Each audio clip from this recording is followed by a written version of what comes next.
There's just something so morbidly poetic about opening up the Google News feed on America's birthday to find out that there's been another mass shooting while pre-planned, choreographed digital fireworks explode all over the screen.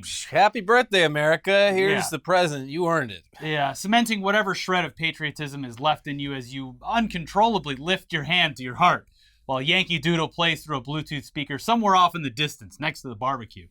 But if you did happen to open up your browser on the 4th of July to find out what's going on in this country of ours, that's what you would have been treated to. An outrageous yet accurate juxtaposition of imagery and reality.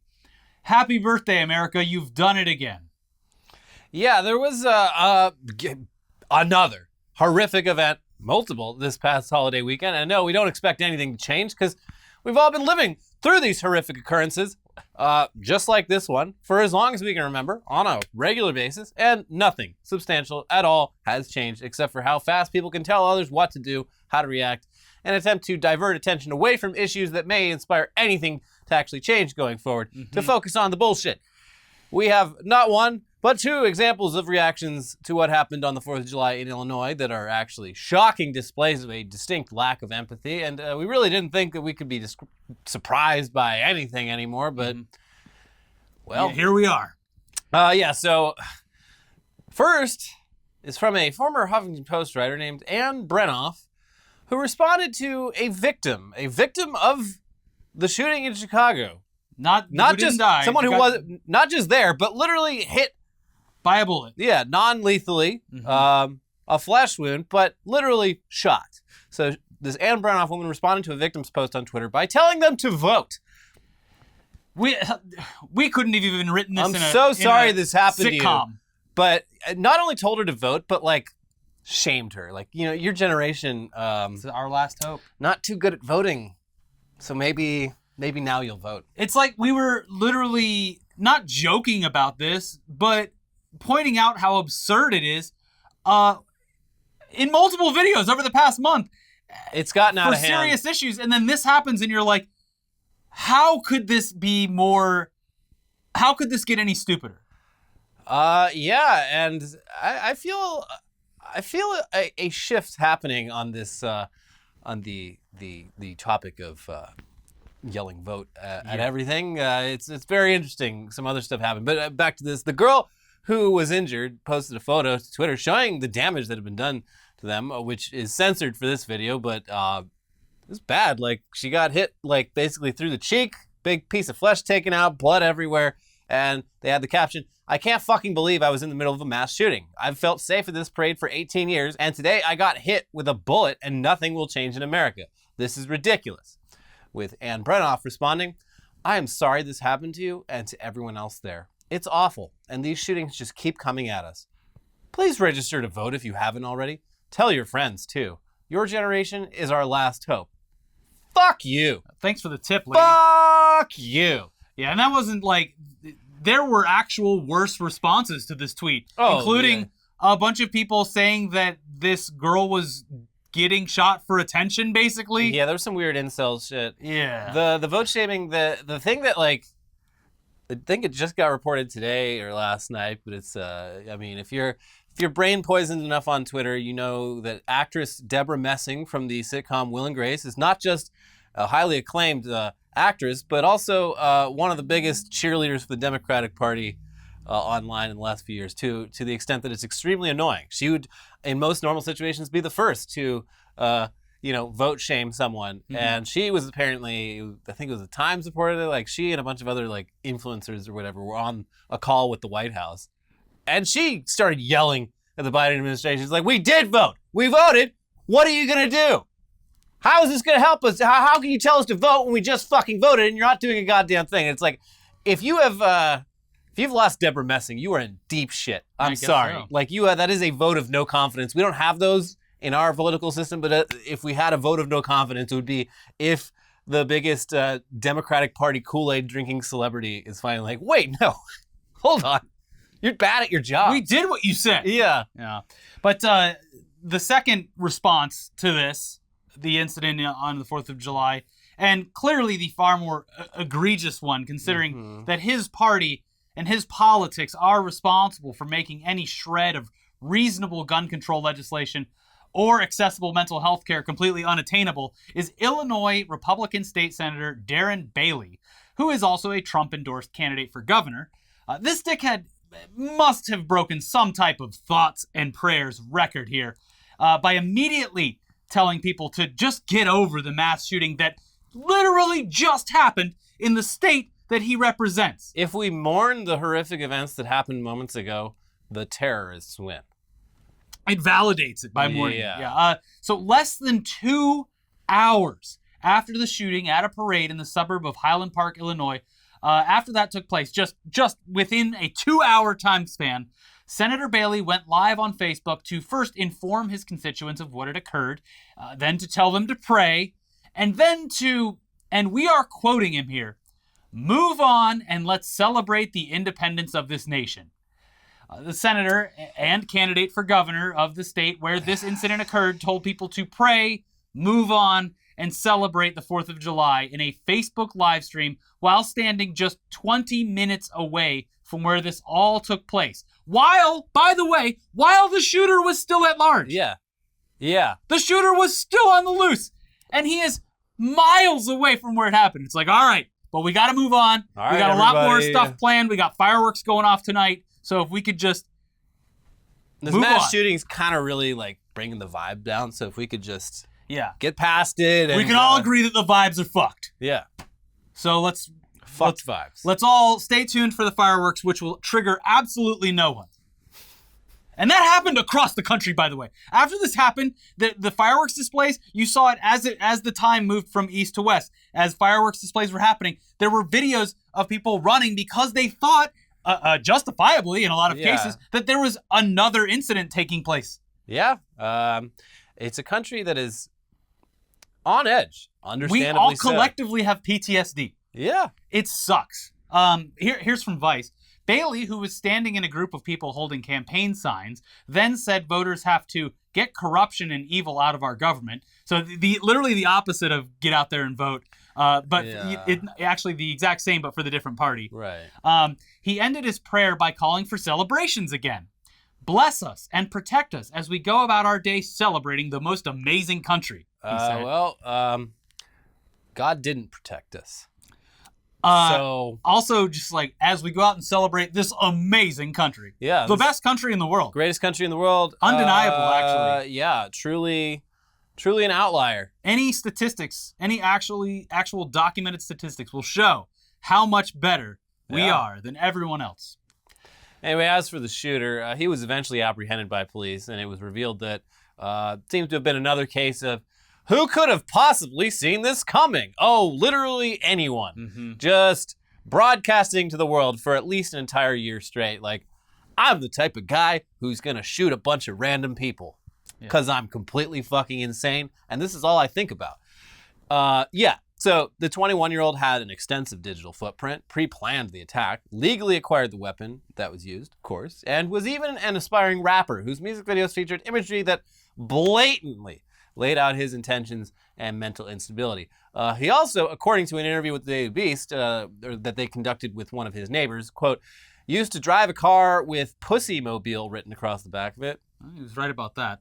He is a giant pussy. Yes. And while it's impossible to respectfully pivot to other news stories after this, the story that we were going to cover about this past weekend sadly makes even more sense than before because just as the weekend was getting started, a social media post from the city of Orlando received immediate backlash because they dared to say that they understood why some citizens didn't feel like celebrating our country this 4th of July.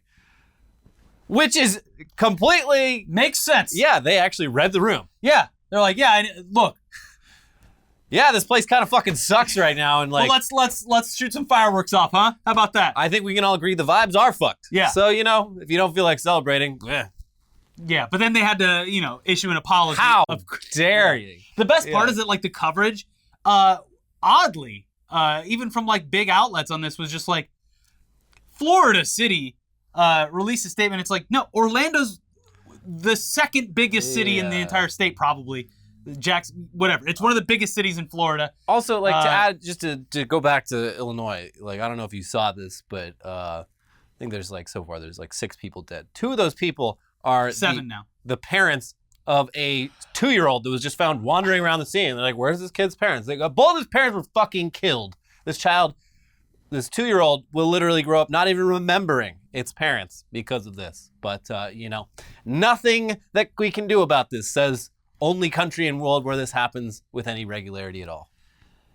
Yeah, it's horrific. But yeah, back to July 1st, setting the stage for the weekend. The statement that the city of Orlando sent out. The statement that was definitely vindicated by the events that would later transpire. Mm-hmm. It was sent out as a newsletter informing locals about the city's fireworks at the fountain event. And it was about as honest of a write-up that we've seen. It hit on a few important points while remaining still humorous and upbeat overall, I guess. But, saying anything negative about someone on their birthday is a huge faux pas. Fake friends, man. And saying negative things about America on a day where blind patriotism is the norm, it's certainly going to ruffle some feathers. America is very sensitive, and you should know that. Here's what was said in the post. A lot of people probably don't want to celebrate our nation right now, and we can't blame them. Thank you. When there is so much division, hate, and unrest, why on earth would you want to have a party celebrating any of it? Hear, hear. But in all seriousness, you know in your heart, 4th of July fireworks are amazing, especially when you're standing in the 90-degree heat, 100% humidity, next to 100,000 of your closest friends. Okay. In that moment, something takes over, and we all become united in an inexplicable bond. Yes, America is in strife right now, but you know what? We already bought the fireworks. Shrug emoji. This fucking rules. I love that. Yeah. Because they're right. Like, it is fun to watch things go boom. Mm-hmm. Especially when San Diego sets them all off at the same time. Yeah. I love a good fireworks show because it has a start time and an end time, and you see all the explosions. They're all in one place. Unlike the LA version of a fireworks show where it's just, every couple minutes, just a random fucking explosion happens outside, and your heart skips a beat, and every dog in the neighborhood starts screaming, and this just happens for 24 hours straight. Yeah, well, it's also in the week leading up to and after. Yeah. No, even today I was like, someone lit off a fucking mortar at like 3 p.m. I'm like, wait, you can't even see it. What are you doing? Well, sit tight because the LAPD is sure to find another house filled with fireworks soon, and then an entire neighborhood's going to go up. That's the finale. Yeah. Anyway, so don't boo the city of Orlando. They're clearly right. Mm-hmm. City of Orlando, however, the cucks that they are, they did eventually release an apology. Big mistake. They said, the city of Orlando sincerely regrets the negative impact our words have had on some in our community, the statement read. We understand these words offended some of our residents, which was not our intent. We value the freedoms we have in this country and are thankful to the men and women who have fought and continue to fight. Why is every fucking holiday a holiday where we honor our fucking veterans and shit? They have Veterans Day. They have their own fucking holiday. God damn it. Why are you bringing that up? It's irrelevant. Because you have to support the troops. I fucking hate this. It's just a weird thing that's happened within my lifetime that no one fucking talks about. It's creeped so slowly, but like every fucking national holiday is like a support your troops holiday, and it's gradually morphing into a support your cops holiday. And it's just like, is anyone else seeing this shit? Yeah. Anyway, they continue. Yeah. We take pride in celebrating the 4th of July to express our gratitude to those men and women and honor the country we live in. Again, with the troops. What does this have to do with the fucking troops? Any troop that had anything to do with the Revolutionary War is dead. I'm sorry. It's a shortcut to getting support from the people that you've pissed off, because if you just are like, the troops, they're like, yeah, that's right. I wouldn't go fight over there, but someone's doing it, and I love them for it. Except for the ones that come back and say that what we did was wrong. Yeah. Or those ones are fake troops. Or the ones that are now homeless because we offer zero support for them once they get back. Yeah. Not those ones, but the ones that are like still angry and working in the military. Yeah. I like those ones. I personally didn't have the pleasure to serve, but I'd like to think that I would have been really, really good at it. Yeah. And that's why I own my own military arsenal at home. Yeah. I cosplay. Yeah. Uh-huh. But, again, this is not the end of perfect examples of the state of our nation. They are countless. Mm-hmm. They are legion. Because, if there's one thing you can count on every year on the 4th of July, it's the world famous Nathan's Hot Dog Eating Contest. and its top athlete, who's of course an American, Joey Chestnut. That's right. Even the Nathan's hot dog eating contest was not without its own drama this year, as a protester rushed the stage during the actual event, leading the sport's biggest name to intervene in the midst of competition, chokeslamming the intruder and still, somehow, winning the competition like the world-class athlete that he is. Here's Deadspin with more. As a protester ran onto the stage in a Darth Vader mask holding a sign that read, "Expose Smithfield's Death Star," Chestnut, mid-bite, put the guy in a chokehold and sent him to the ground while continuing to shove glizzies down his gullet. While he easily outpaced every other schmuck in the competition, he didn't come close to beating his own personal record of 76 dogs in 10 minutes, delayed by his self-defense maneuver. Still, Chestnut won the competition by eating 63 hot dogs in that time frame, marking his 15th title at the contest and cementing himself in sports history once again. Which is also, there obviously in every sport there's going to be betting. Yeah. And I forget which companies it was, but they were taking bets, obviously, on the hot dog eating contest, and they actually refunded the money on like the over-under because of the protester interrupting it. They're like, well, this isn't fair. Nobody could have predicted this. Mm-hmm. Act of God. Yeah. Force majeure. Mm-hmm. But look, we have to move over to some uplifting news because Lord knows we need it, okay? And this next story provides us with plenty to be happy about when it comes to the joyful and creative side of the younger generation, who, yes, are very annoying sometimes, specifically in theaters when they're having a little goof, but also annoying the actual children. But here's the story. So many people dressed up in suits and attended screenings of the newest Minions movie that some theaters were forced to ban the practice after it caused what appears to have been a nonstop barrage of well-dressed patrons who were also breaking the rules by being loud in some cases and also sneaking in bananas into the screenings. They were, listen, this is the fucking Minions. Like, this isn't art. I don't know, Elliot. I'm sure no matter what they did, they enhanced the viewing experience of the Minions The movie. more popular something is, the more art it is, I think, is what you're trying to say. Yeah. Much like the banana on your shirt and taped to the wall at Art Basel or whatever. Banana can mean a lot more than just The banana is in the Minions movie. Yeah. So there you go. So yeah, turns out there's hope for the future after all. Everyone organized. Yeah. This is what happens when you get people to organize. Gentle Minions. You can change the world. Yeah. So Minions: The Rise of Gru has done what Morbius could not. It has embraced the memes and turned that absurdity, and in some cases ironic attendance, into box office gold, as the film absolutely demolished box office records this 4th of July weekend. It's honestly shocking just how massive the debut for this movie was, but it's not entirely unbelievable. As far as recurring animated features go, Despicable Me and all those Minions, they've been dominating theaters for an entire generation. And the generation who were children and toddlers when the first movie introduced the world to the Minions, they're now rambunctious teenagers who have turned their affinity for these things into a successful IRL meme that harkens back to the days of improv everywhere. Mm-hmm. With the practice of suiting up for Minions screenings, and in some cases sneaking in an absurd amount of actual bananas, snowballing in popularity thanks to TikTok videos and trending hashtags like #GentleMinions. Here's Variety with more on the rise and fallout of this trend. A new trend on TikTok and Twitter took shape over the past week, with groups of young moviegoers dressing in formal attire to attend Minions: The Rise of Gru in style.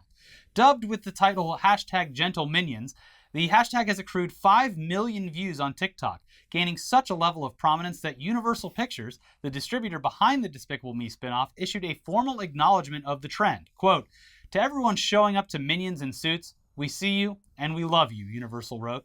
Bill Hurst, a teenager in Sydney, Australia, created one of the first posts on TikTok to take part in the trend.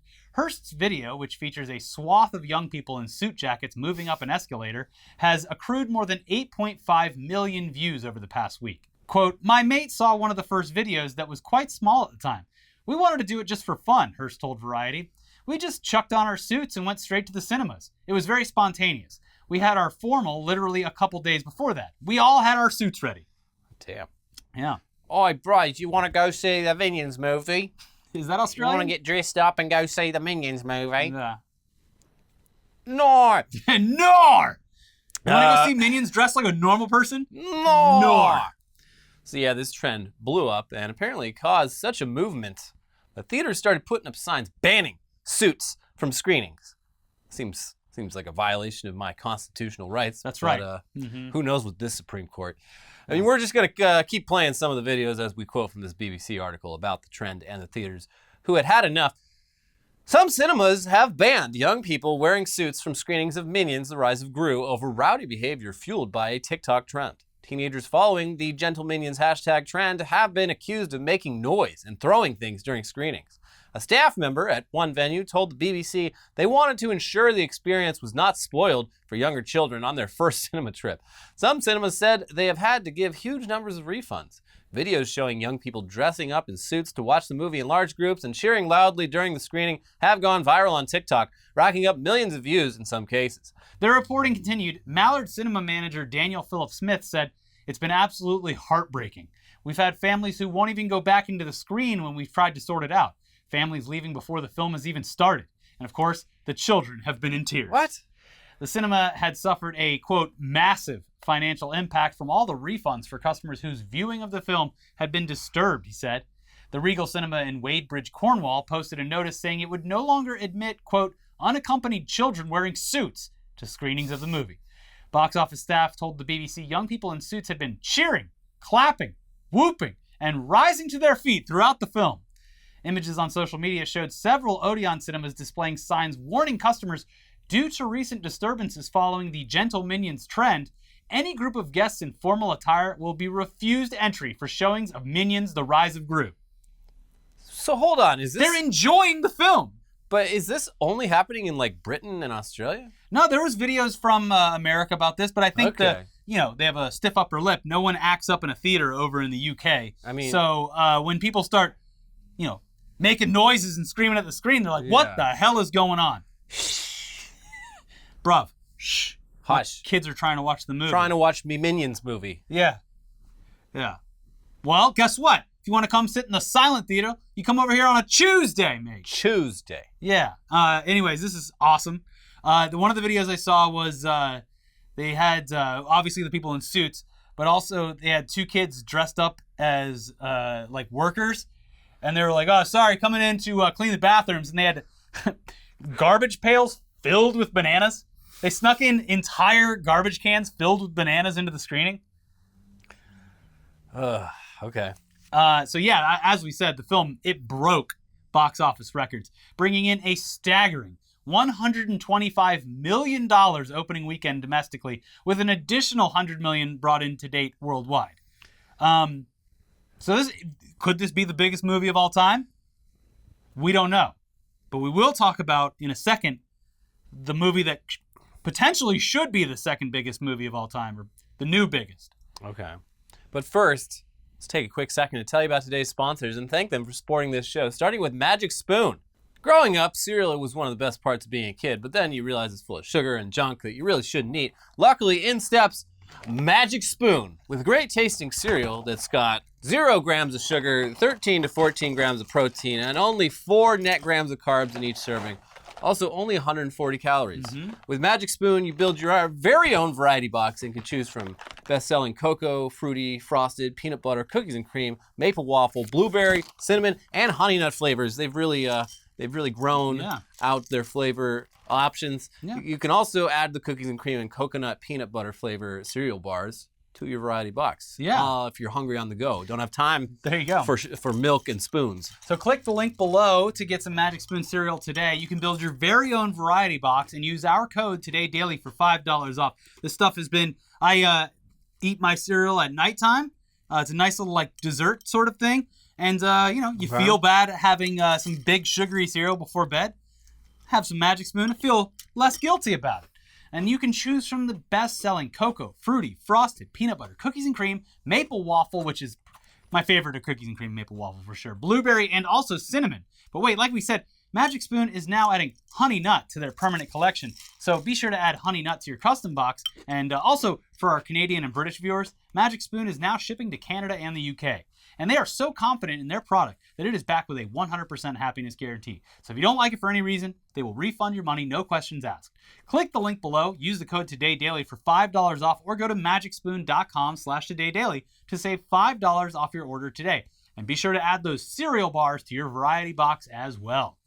This episode is also sponsored by Honey. Mm-hmm. Honey is the easy way to save when shopping on your iPhone or computer. We all shop online. We've all seen that promo code field taunting us at checkout. But thanks to Honey, manually searching for coupon codes is a thing of the past. Thank God. Mm-hmm. Honey is the free shopping tool that scours the internet for promo codes and applies the best one that it finds to your cart. Honey supports over 30,000 stores online, ranging from sites that have tech and gaming products to popular fashion brands and even food delivery. Here's how it works. Imagine you're shopping on one of your favorite sites. When you check out, the Honey button drops down and all you have to do is click Apply Coupons. Wait a few seconds as Honey searches for coupons it can find for that site, and if Honey finds a working coupon, you will watch the prices drop. I tried to remember, but I actually forgot to bring it in. I was going to bring in that monocular. Yeah, everyone really wants to see your I know. Your monocular. Yeah. I've been going up to the mountain every once in a while for mountain biking, and I bring it with me, and I just gaze at the beautiful landscapes. The other I try to enjoy the earth before it's gone. The other day, a falcon landed on the fence across the street from me, and I was like, God damn it. This is the perfect opportunity. I can barely see it. Like, I can tell it's a falcon. I can make out the silhouette, but... And you could have gotten a 15% discount. No, I was so mad. I was like, I can't get close to it. I'll spook it. We're going to get you a monocular. And we're going to use Honey to save on it, okay? Yes. All right. And then, if for some reason something crazy happens, and we're together, we're going to put those monoculars together, and boy, we're going to be able to see whatever the world has to offer. Our powers combined, I am binoculars. When you look through something like that, you see the good in the world. Yes. Yeah. Anyways, Honey doesn't just work on desktop. You're trying to save on the go. Everybody is. So it also works on your iPhone too. You just activate it on Safari, on your phone, and you save on the go. If you don't already have Honey, you could be straight up missing out on free savings. It is literally free, and it installs in a few seconds. By getting it, you'll be doing yourself a solid and supporting this show. We wouldn't recommend something we don't use, so get Honey for free today at joinhoney.com/itdaily. That is joinhoney.com/itdaily, or click the links below. Thank you for sponsoring the show, because this episode's probably getting demonetized for all the wrong reasons. Yeah. But back to the news now. And while we're on the topic of box office domination, we should probably bring up Avatar, which, believe it or not, finally has a sequel that is scheduled for release at the end of this year. It has something to do with water. Yeah, so director James Cameron has apparently decided to take a different approach to marketing this film, and he's apparently just shit-talking the viewers of his original film, bullying them into the theater for round 2. You little bitch. I bet you won't. I bet you won't. Yeah. Yeah, as we've said before, we're not entirely sure that the sequel to Avatar or any of the other sequels to the Avatar multiple sequels are really going to be able to perform as well as the first one did. I mean, it was a mostly forgettable movie with a story that had been told before. The main selling point was that it was a technological marvel at the time and was almost entirely responsible for a wave of theatrical 3D films that inevitably sort of just faded away. Yeah, like at first it always you're like, does. Hey, thanks, Avatar. It's cool seeing movies like this. And then like a year or two later, you're like, no, stop, please, stop. And then 8 years later, you're like, please, no more 3D movies. Yeah. So yeah, back when the original Avatar was released, you had to see it just to see how far the CGI and the 3D had come. Mm-hmm. Wow, it was a real spectacle. But after making over $1 billion and cementing itself as one of the top grossing films of all time, what was left? Can you even remember the characters' names or their story arcs? Or do you just remember how they fuck the blue guys? They jam their ponytails together. Yeah, I remember that. Yeah, exactly. Yeah. Well, James Cameron doesn't give a shit what you remember about the original. You'll see this sequel, all 3 hours of it, and you'll like it. Their names are Jake Sully and Neytiri, by the way. Oh. There you go. Okay. Speaking to Empire in the upcoming world-exclusive Avatar The Way of Water issue, Cameron hit back at the criticisms people tend to lob at the first film. Quote, "The trolls will have it that nobody gives a shit, and they can't remember the characters' names or one damn thing that happened in the movie," he says. Then they see the movie again and go, "Oh, okay, excuse me, let me just shut the fuck up right now." So I'm not worried about that. Which is weird. He's just like, no, everyone who talks shit about my movie, they go back and watch it. Yeah. And they remember, albeit briefly, what made it so good, I guess. Cameron is similarly not worried and equally not mincing his words when it comes to supersized cinema runtimes. Quote, I don't want anybody whining about length when they sit and binge watch television for 8 hours. You can pause TV, sir. Sir, you can pause TV. He continues, I can almost write this part of the review. The agonizingly long 3-hour movie. It's like, give me a fucking break. I've watched my kids sit and do 5 one-hour episodes in a row. Here's the big social paradigm shift that has to happen. It's okay to get up and go pee. James, please, if you would just release True Lies on Blu-ray.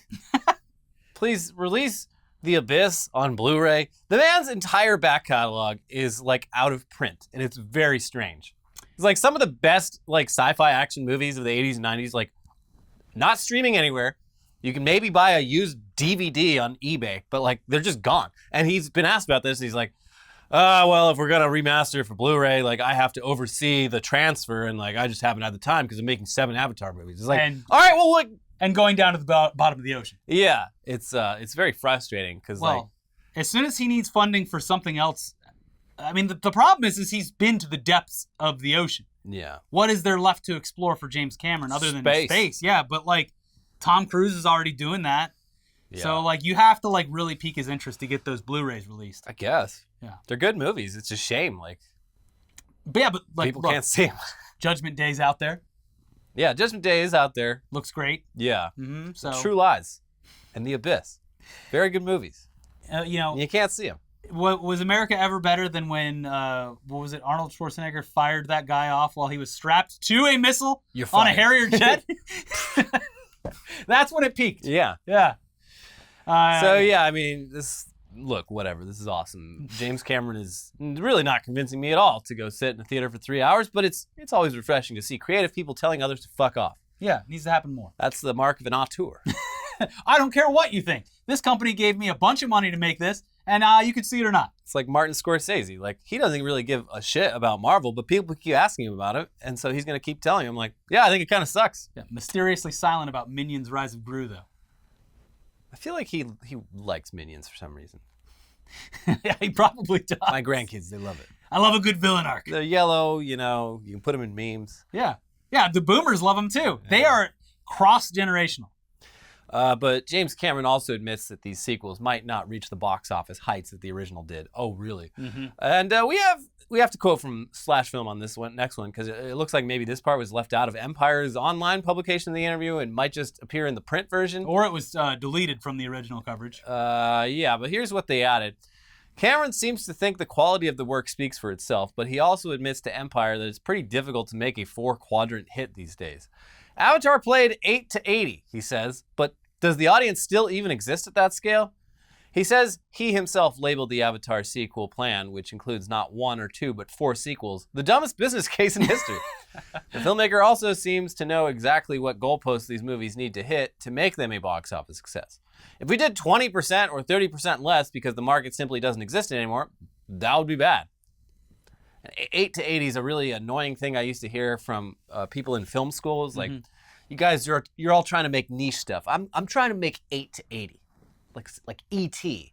It'll appeal to 8-year-old kids, 80-year-old grandmas. I'm like, whatever. You're a fucking college student. Minions exist. Yet Minions exist, Elliot. Yeah, but James Cameron, he does understand money. My favorite James Cameron story is, the movie Alien, the Ridley Scott film Alien, comes out in, I believe, 1979. It's, a successful movie, kind of a surprise success. But it's like, how are you going to make a sequel to Alien? James Cameron, he walks up to the chalkboard, he writes Alien, and then he turns to the executives and goes back and draws a $sign after the name Alien. Or first he draws the S, and then the $sign through, and then he's like, enough said. You got the job. Yeah, hell yeah. Do you think old people were upset to find out that the Minions weren't actually racist when they saw the movies? Hey, I love these Minions. I love the Minions because they drive a cool Minion car with the Blue Lives Matter flag I love the Minions because they respect our president, Donald J. Trump. And didn't say anything about Trump in the movie. I like the Minions because they also believe that black people should pull their pants up. Yeah. I'm glad there's a cartoon saying it. Yet this doesn't exist within this theatrical version. None of the things I like about the Minions version of these damn movies. No. Here's the thing. We have to wait for the director's cut. That's where the real good stuff comes. Yeah. Yeah, the Minions are wait till you see what their thoughts on the border wall. Yeah. One of my podcasts I've been listening to more and more lately, it's like a sort of left-wing podcast where the hosts just analyze what's going on Facebook this week. But the title of the podcast is like, it's fucking brilliant. Minion Death Cult. Yeah. That's what Facebook is. Yeah. So there you go. But Avatar, the sequel, sounds like a fun, no pressure, lengthy, important time down at the multiplex. Girthy. Yeah. It's a girthy movie. And he admits, like, I love how it's just like, look, you're not going to miss much by taking a piss. Yeah. Go take your piss. You don't even remember the first movie. Yeah. So what do you think you're going to remember from this one? It doesn't matter. It's Avatar in the water. Yeah. Like, you're just there to get high and watch beautiful visuals. It does look pretty. And the reason there's 4 of these, I know. I said dumb business decision. I said it was the worst idea they ever had. But you got to sell theme park tickets. They built the huge Avatar land down there at the Animal Kingdom, and they need to sell tickets. They do. Yeah. They put a lot of money in that Animal Kingdom attraction. Yeah. But hey, what if the plot lines of fantasy worlds were actually pitched in reality? Would you stay in a haunted mansion overnight if it were the only way to gain ownership of the house after a relative bequeathed it to you upon their death? Well, this next story isn't quite as extreme, but it does feature a typical story trope as the basis for its contract. A small, private island off the coast of Maine is up for sale. It's somewhat reasonably priced for being a private island, and it offers the seclusion and natural beauty that many of us would be searching for in retirement someday. Mm-hmm. But here's the catch. You have to stay on this tiny secluded island, known for its perilous weather, all alone for an entire night before the owner will let you purchase it. Well, sounds easy enough. What could go wrong? Yeah, not sure how enforceable this actually is, but they're going for it anyway. Here's Insider with more on that. Ducks Ledges Island is a 1.5-acre landmass on the market in Wahoa Bay, Maine. The price? $339,000. Billy Milliken, the island's owner and real estate agent in charge of the sale with Bold Coast Properties, told Insider that the island offers a lot to a new caretaker. Even though it feels remote when you're on the island, it's a 10-minute boat ride from Jonesport, Maine. What could go wrong? You can see civilization. There's the lighthouse right there. Yeah. Don't have sex with an octopus. Quote, "It's out there far enough that you're away from any noises and lights," said Milliken, who has owned the island since 2007. "There's a very dark sky out there, so nighttime is beautiful. Being able to afford the price tag is one thing, but Milliken has an additional stipulation. Anyone interested in Ducks Island needs to be prepared to spend a night on the island and win over Milliken. I'm sticking to my plan, in that to qualify as a buyer, you've got to stay," he said. His reasoning is that he wants the new owner to see the value in the island's natural landscape, but also be willing to deal with its quirks. I like this. Yeah. So one of those quirks would be the potential for extreme weather for half the year. This is Maine we're talking about. On the water. Yeah, coastal Maine. Yeah. Tranquil coastal Maine. Milliken said most of the bad weather takes place between October and May. Yeah, thanks. This just didn't. So a little more than half the year. But yeah, he typically stays away from the island at that time because it's unfit for man or beast. Jesus. Quote, "I had a friend stay there during a storm in the wintertime," Milliken said, adding that the friend was curious to see what it would be like to live off what the island could provide, including fish, clams, and mussels. He really roughed it. He was ready to come home after 3 days. Wow. Yeah. Sounds like a treat. Sounds like a bad time. But yes, there is a cabin built on this island. Very small, but it apparently sleeps 4. Okay. And I'd imagine that during the wintertime, it looks like sideways icicles the entire time. Yeah, this is not appealing. But, more and more, I feel like people are into the whole seclusion and being left alone thing, and you will definitely be left alone here. Oh, yeah. You should probably watch the movie Lighthouse to get an idea of what going stir-crazy could be like. Just alone with your thoughts. And a real fuckable bed. And no internet. Yeah. Oh, those new lighthouse keepers should be here any day now, right? Yeah. Right? But yeah, that sounds... why not? This probably isn't enforceable by any court or whatever, but it's his property. He can sell it to whoever he wants, I guess. Yeah. All right. Yeah. But anyways, that's it for today's episode. We got tech news coming up. If you're wondering why the world's in such a chaotic way, like 10 or 12 years ago, they fired up the Large Hadron Collider. Okay. And they're bringing that shit back. They're like, let's try it again.